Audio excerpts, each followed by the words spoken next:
it is possible that someone can gift mutual fund shares to someone else,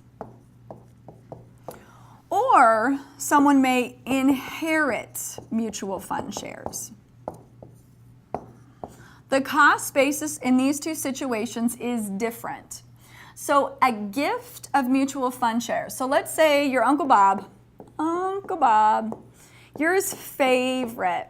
So he gifts you mutual fund shares that he bought in 1995, and at that point he paid, let's say, $8 a share. No, the bid was $8. Let's say the ask was $8.50. Today, when he gifted you those shares, they had, today you got a gift of shares. And the ask price today, let's say, is $39.75. And the bid is $38.50. So we have, when you are gifted shares, you assume the original cost basis, so $8.50 a share, and the original holding period, so 1995. So that if you were to sell them, in this example, 6 months later,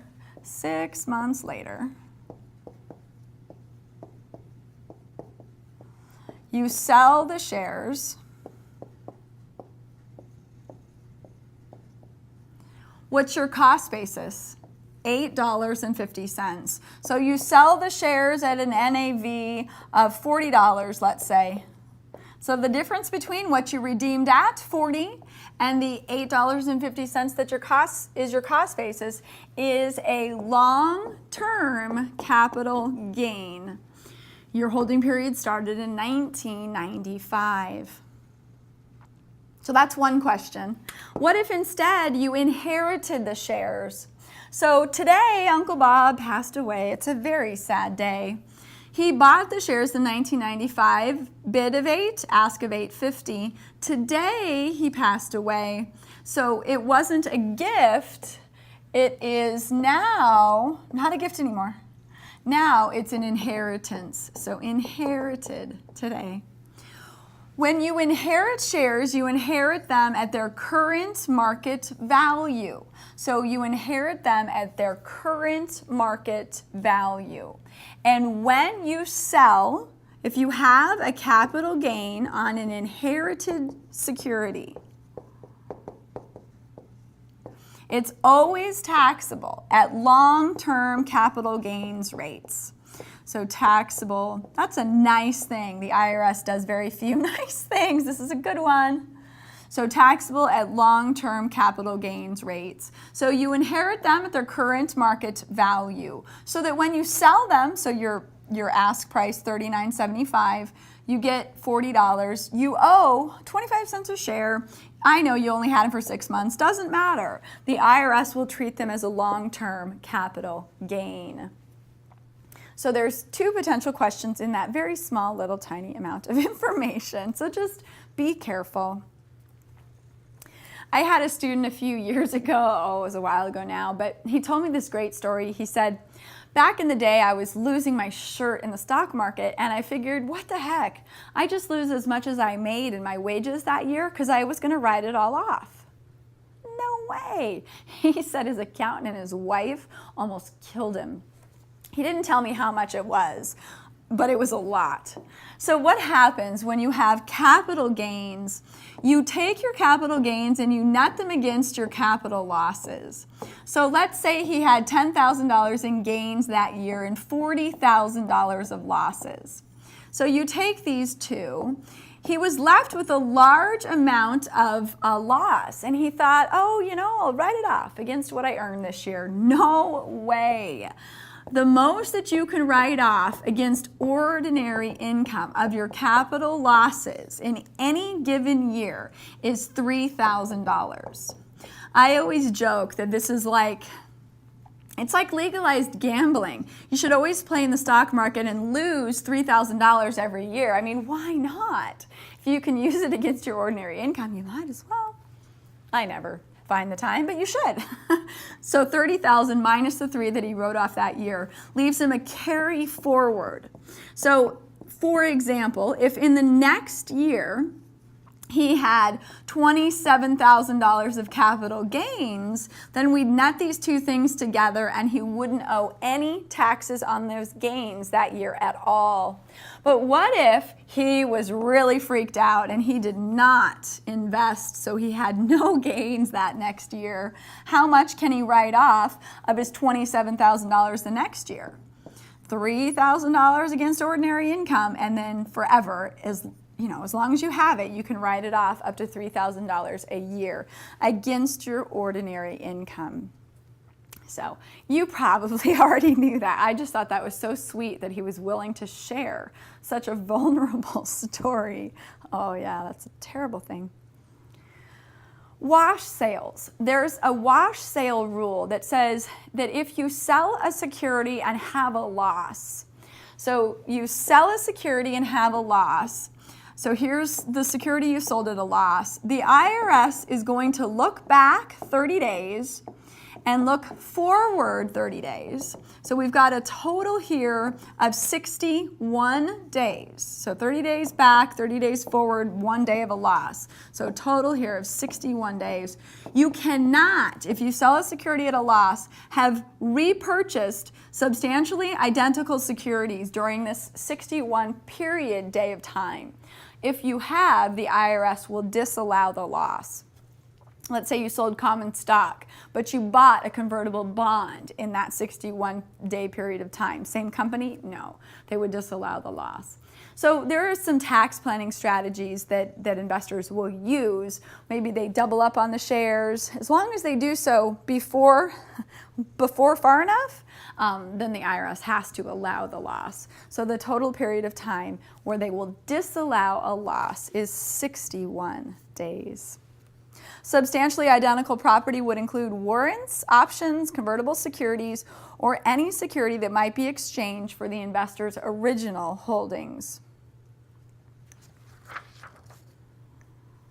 That concludes our discussion on open-end investment companies. A little bit now on contractual plans. Contractual plans are also called periodic payment plans. They enable the investor who is anxious to accumulate a sum of dollars over a fixed period of time to invest in a mutual fund on a periodic basis, usually monthly. The purchaser signs a contract stating an intention to invest a certain number of dollars over a defined period, usually 10 years. The agreement is not binding on the client. The contract is unilateral, binding only on the plan company.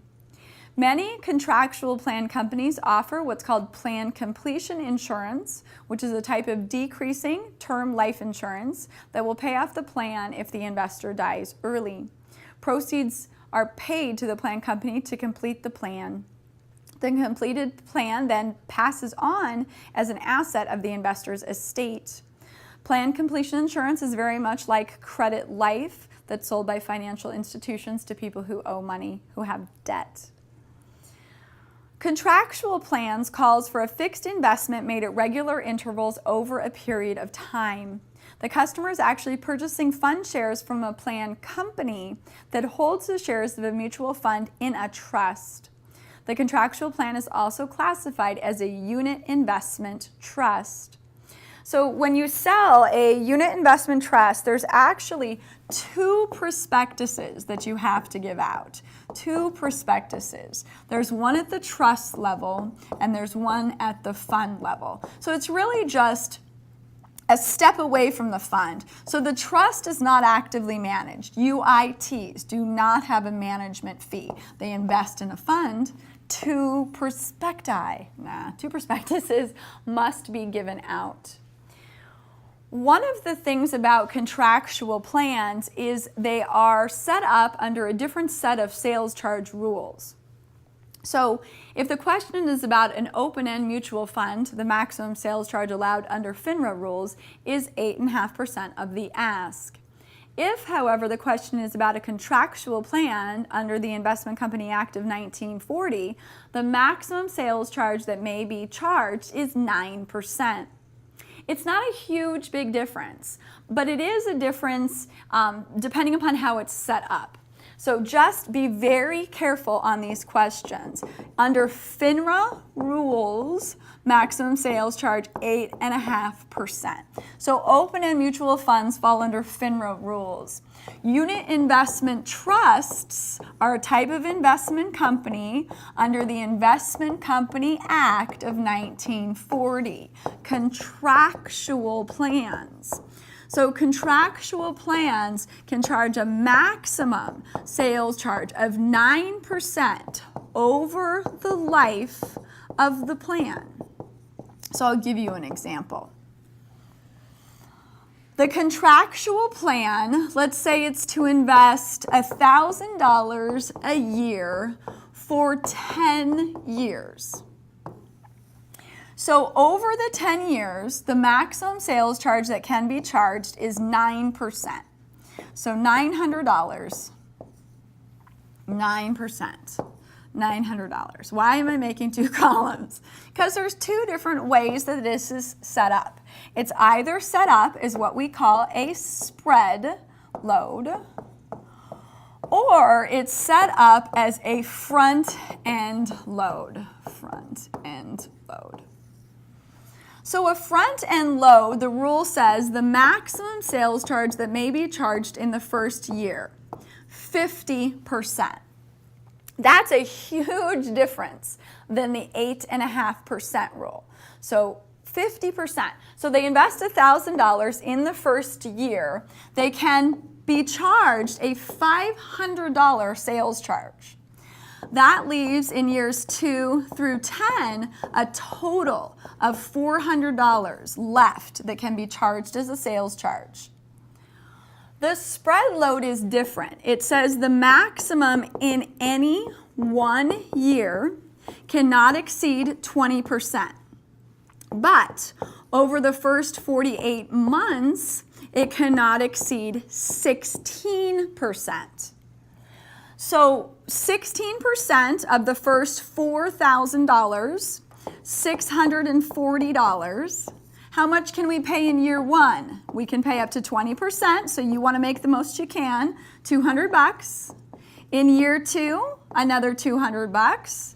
In year 3, another $200. We're left, however, in the 4th year only able to pay out $40 because we cannot charge more than 16% in the first 48 months. And then we have the difference between $900 and $640 to be paid out in years 5 through 10. The test will ask, what's the maximum sales charge allowed in the first year? 50%. So even if it didn't say front end or spread, 50% is more than 20%. So make yourself a little chart. I usually do something like this. I put 9% on one side, I put 20%, 16%, and I put 50%. It just helps me remember. I don't know how many of those you'll have, but just in case you do. Those are the maximum sales charges allowed for contractual plans. Because contractual plans can have such heavy sales charges in the beginning years, the company must offer a refund of sales charges should the investor decide to terminate the plan early. Both the front end and the spread loan plans must offer a 45-day free look period. So both the spread and the front end load must have a 45-day free look period. If the investor chooses to get out during the 45-day period, they will receive a refund of all sales charges paid, plus a return of the net asset value, which may be more but generally is less than what the investor originally paid. If it's gone up in value, they usually don't want to get out of it. So they get all the sales charges back plus NAV per share. If the client decides to terminate after the 45-day free look, the two investment company acts differ on the refunds offered. So what kind of refund you're going to get will depend upon what one you were charged. So were you charged a spread load? If you were charged a spread load and you're deciding to get out after 45 days, on this side, the spread, you get NAV per share. I suppose they figured 20% the first year is not so significant. So after the 45 days, if it's the spread load and you want to get out, it's just the value of the account only. If it's a front end load plan, however, the sales charge is 50% in the first year. If you're getting out from 45 days to 18 months later, so we have additional refund provisions, 45 days to 18 months later, you're going to get NAV per share, so that part so far is the same, plus a refund of all sales charges deducted in excess of 15% of the amount invested. So in the first year, on a front-end load, it can be as high as 50%. Maybe the second year is only 2%. So depending upon when you get out, the most the sales charge that the contractual plan could keep is 15%. So 45 days to 18 months, you get back NAV per share plus sales charges deducted in excess of 15% of the amount invested. After 18 months on that front-end load, you simply get back the net asset value per share. So the refund provisions will vary depending upon, is it set up as a front-end load or as a spread load. The SEC adopted Rule 3A-4 of the Investment Company Act of 1940 in 1997. This rule is in regards to investment advisory wrap accounts. So within this chapter, we've been discussing what are investment companies? What are mutual funds? Mutual funds have to follow all of these rules under the Investment Company Act of 1940. This rule provides an exclusion for certain types of accounts. They'll sometimes use the term model portfolios that an investment advisor will develop for their clients. So the exclusion is this, hey, look, sure, we're building a portfolio, we're managing assets for our clients. I mean, it's an investment advisor, they do that. But we don't want to have to register this portfolio as an investment company. So in order to be excluded, to be provided safe harbor from the Investment Company Act of 1940, certain rules must be followed under SEC Rule 3A-4 under the Investment Company Act of 1940. So what are some of these requirements? Each client, each of the investment advisory clients, must receive individualized investment treatment. Each client accounts must be managed on the basis of the client's financial situation and investment objectives and any reasonable investment restrictions that the client may impose. The investment advisor must obtain sufficient client information to be able to provide individualized investment advice to the client. So it's individualized for the client. The investment advisor and/or portfolio manager must be reasonably available to consult with the client. Each client must be able to impose reasonable investment restrictions on the management of the account. Each client must receive a quarterly statement with a description of all account activity. So if the investment advisor has a wrap account and the attention is individualized and the client receives quarterly statements, the wrap account will not be considered to be a mutual fund, is the basic gist of this exclusion. Each client must retain the same rights of ownership for the securities and funds in the account as if they were held in their own name. For example, they have to have the right to withdraw securities, vote their shares. If it's a convertible security, they would have the right to choose to convert. Additionally, this rule requires that investment advisors provide quarterly written reminders to their clients, reminding them to notify the advisor of any changes in their financial situation. The investment advisor is also required to make an annual effort to update the client's information. So the management is individualized. It needs to meet the client's investment objective, financial goals, all of those things. Quarterly, the client must get statements. Quarterly, the client must be reminded to tell the firm if anything changes. And annually, the IA must attempt to update the client's information. Investment advisors who make use of model portfolios or other similar investment strategies, such as the wrap account, and wish to take advantage of this rule safe harbor should review their compliance programs to help ensure conformance with the rules we just described. Annuities are also a product that your registered reps that you are responsible for supervising might be selling to their clients. So the test wants to remind you, how do variable annuities work? So life insurance products create an estate. An annuity is designed to liquidate an estate. Annuities pay a dollar amount monthly for life. When they are annuitized, annuities pay a dollar amount monthly for life.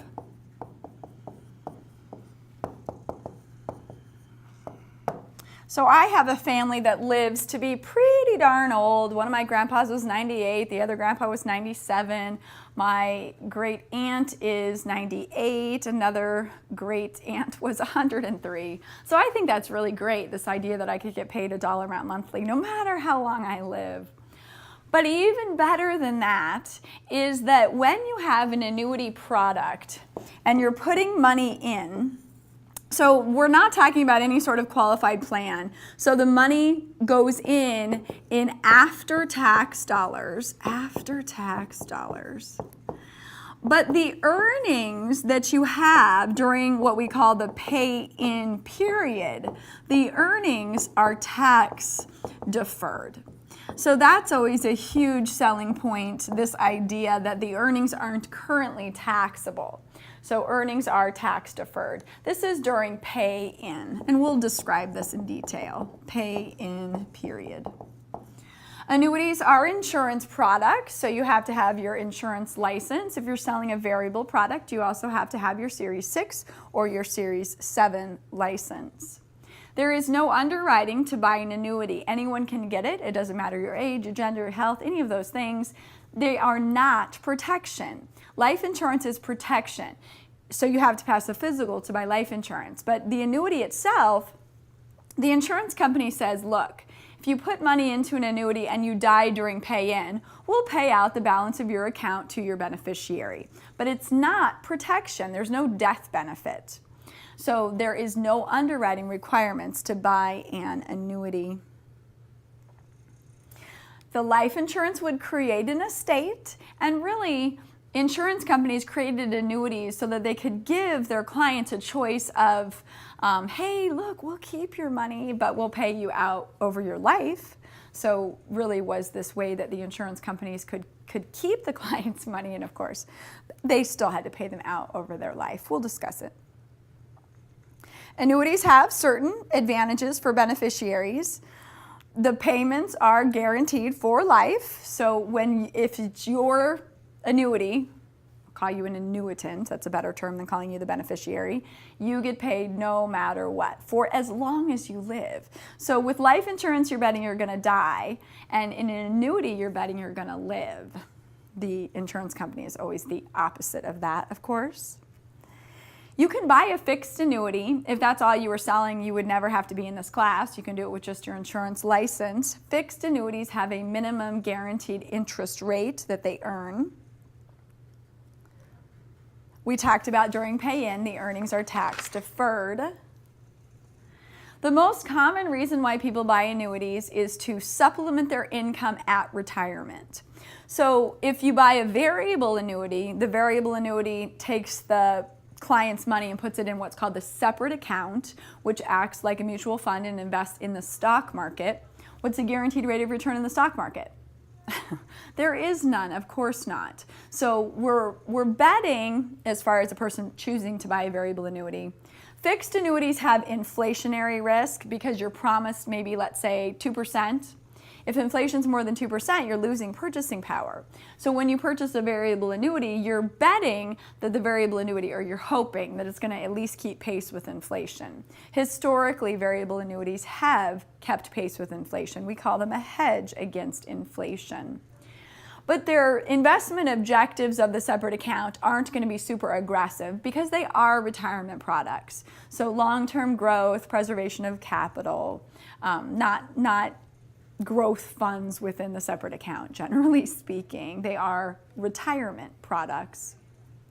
Your client can purchase one of 3 different types of annuity contracts.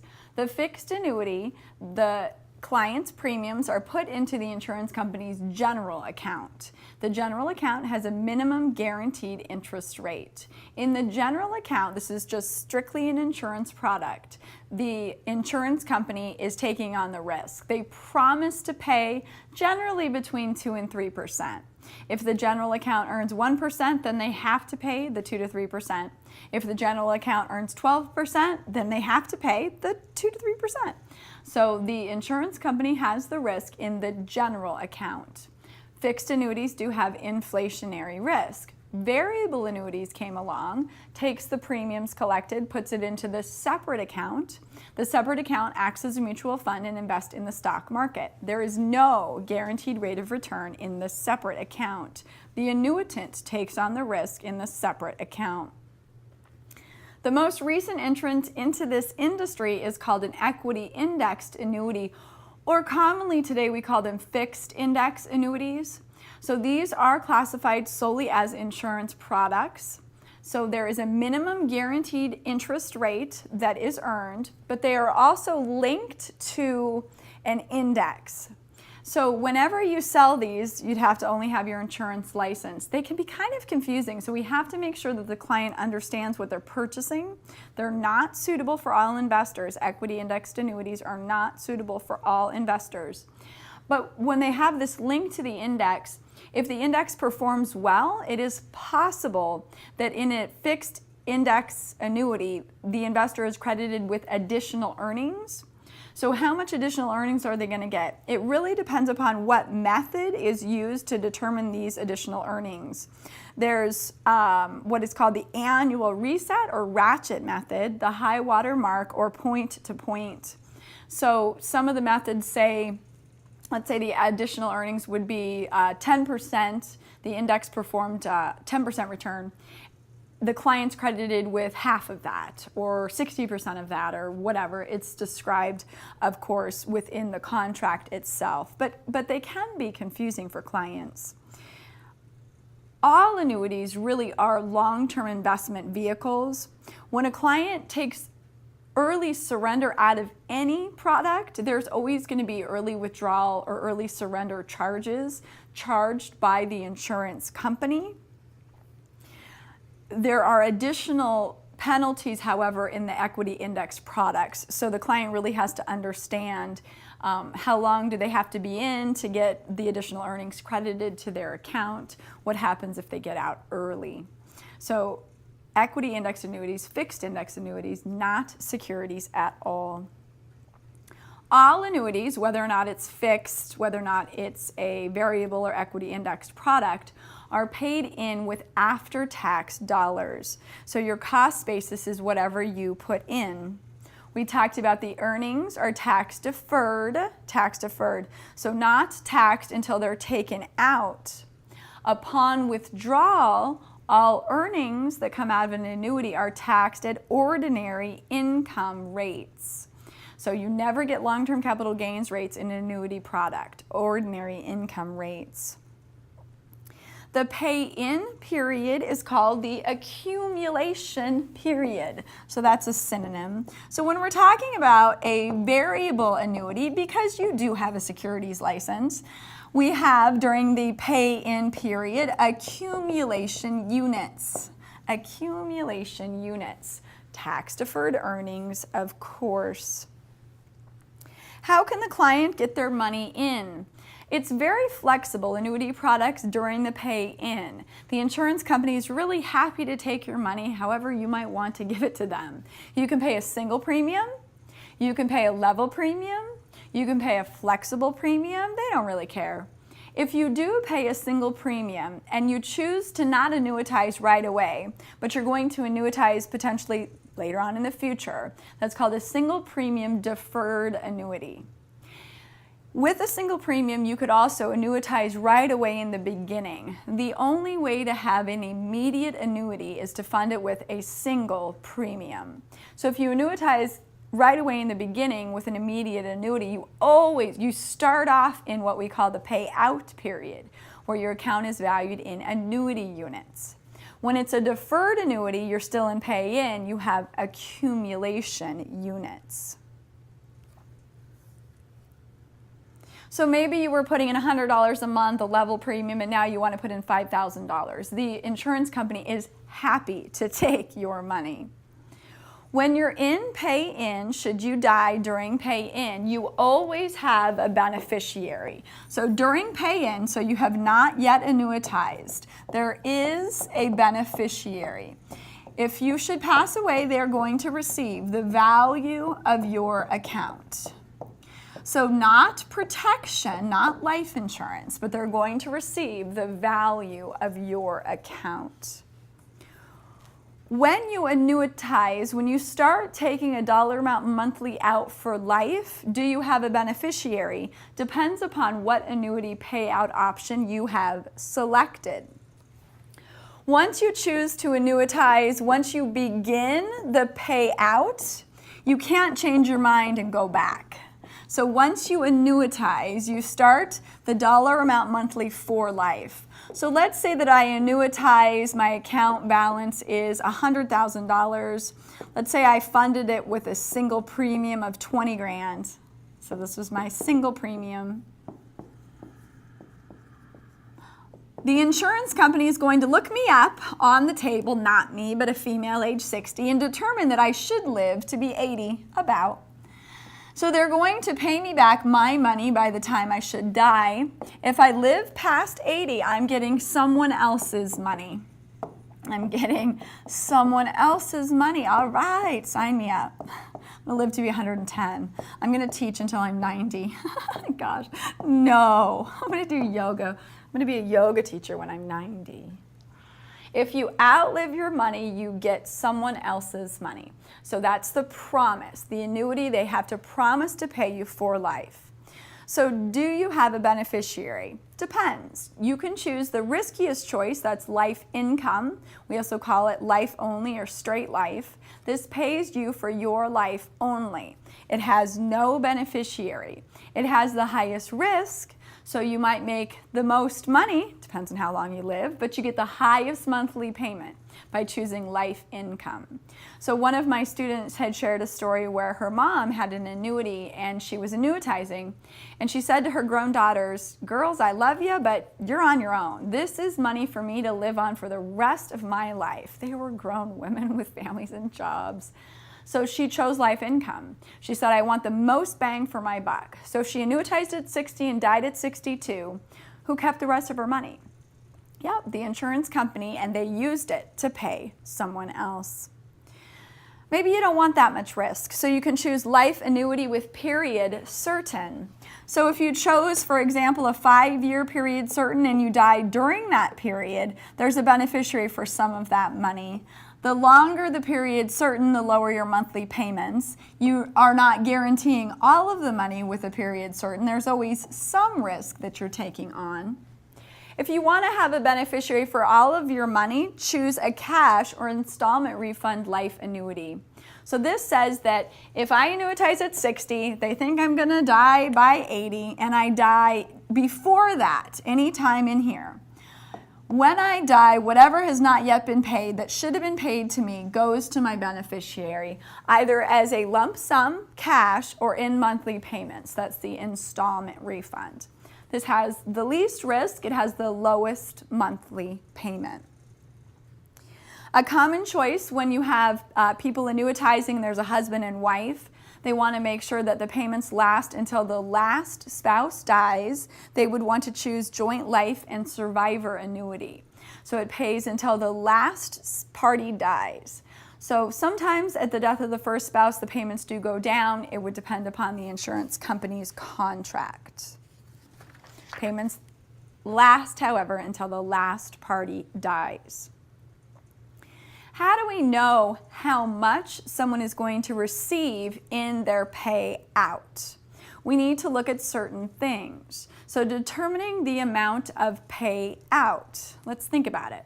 How much money was in the account is definitely going to matter.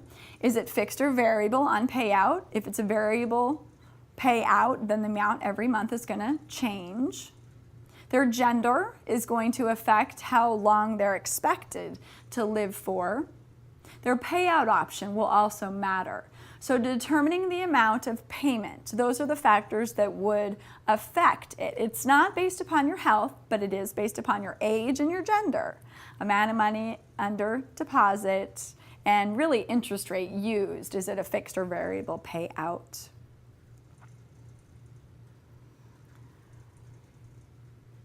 With a fixed annuity, we take that client's money, I've said this already, but it doesn't hurt to review, they put it into the general account. So the fixed annuity has a guaranteed interest rate. The insurance company bears all of the investment risk in a fixed annuity contract. However, the annuitant does have inflationary risk, purchasing power risk. Thus, variable annuities came along. So variable annuities, money goes in the separate account. The separate account is very similar to a mutual fund. The variable annuity combines lifetime payments, but they're of a variable amount. So sometimes they say it like this. In a variable annuity, when you annuitize, you receive a variable amount of money monthly for a variable period of time. I don't know if you're going to live for 8 years or 18 years or 38 years. Who knows how long you're going to live when you annuitize.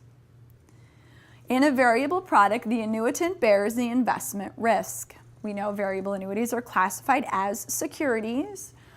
You have to give out a prospectus when you sell a variable annuity. There is no guarantee as to interest rate. There is, however, in a variable annuity, 2 guarantees. There is what is called the mortality expense guarantee, and there's the operating expense guarantee. The mortality expense guarantee says that once you're in an annuity contract, should, let's say, we suddenly cured cancer and everybody lives longer, we can't pass on the additional mortality expense to people that are already in an active contract. Same thing with operating expenses. The most that the fund can deduct from gross investment income for operating expenses is listed in the prospectus. Should there be a loss that occurs, not covered by insurance, where they have to rebuild their whole building, it can't be passed along. Additional operating expenses must be borne by the insurance company. Can't be passed along to people that are currently in a contract.